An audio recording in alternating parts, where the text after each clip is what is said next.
What's the crack? Alistair here.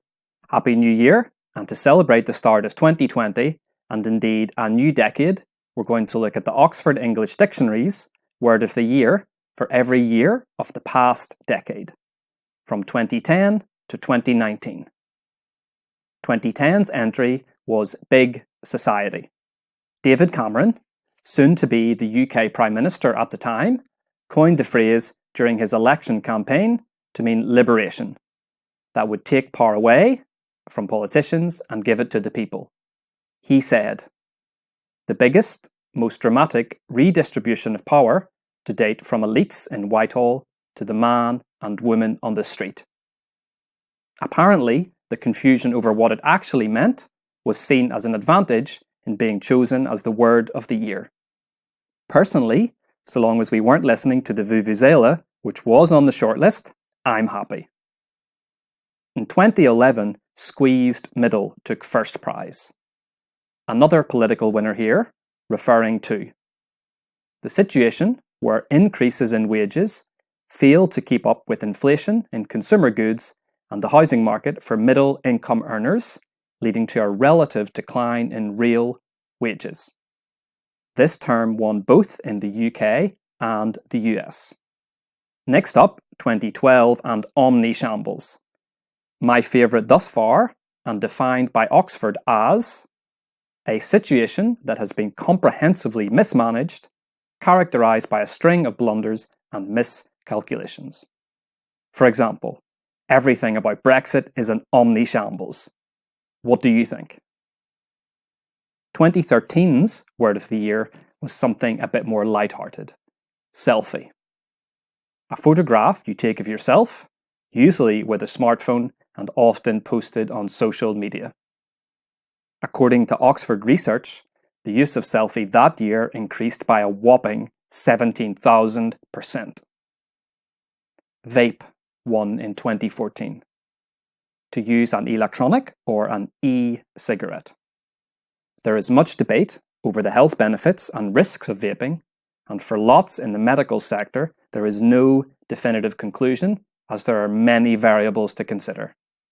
My advice would probably be similar to traditional tobacco cigarettes and to avoid.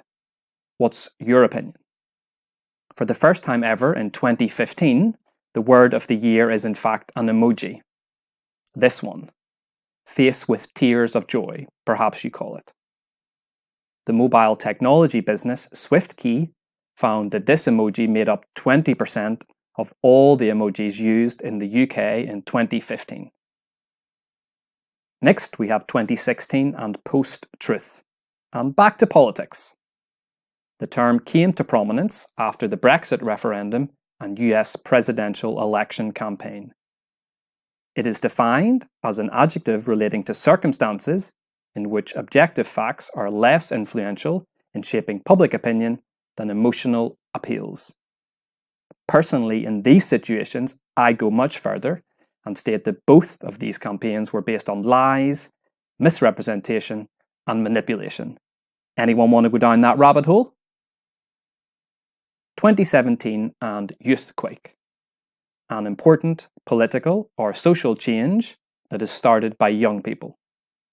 The word was first used by Diana Vreeland, the editor of Vogue, in 1965 to describe the youth-led fashion and music movements alongside the rejection of traditional values.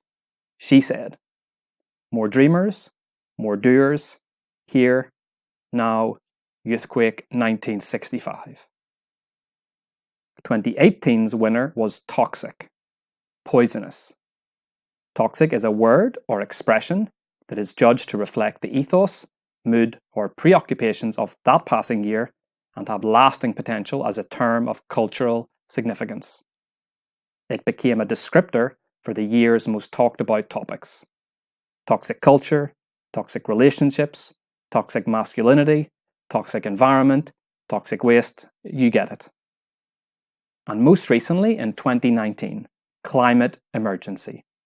Do we really need a definition here?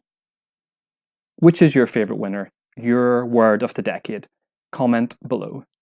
Now, to discover 8 of the most unusual New Year traditions from around the world, check out this video. Thanks so much for watching, Happy New Year, and I'll see you in the next video.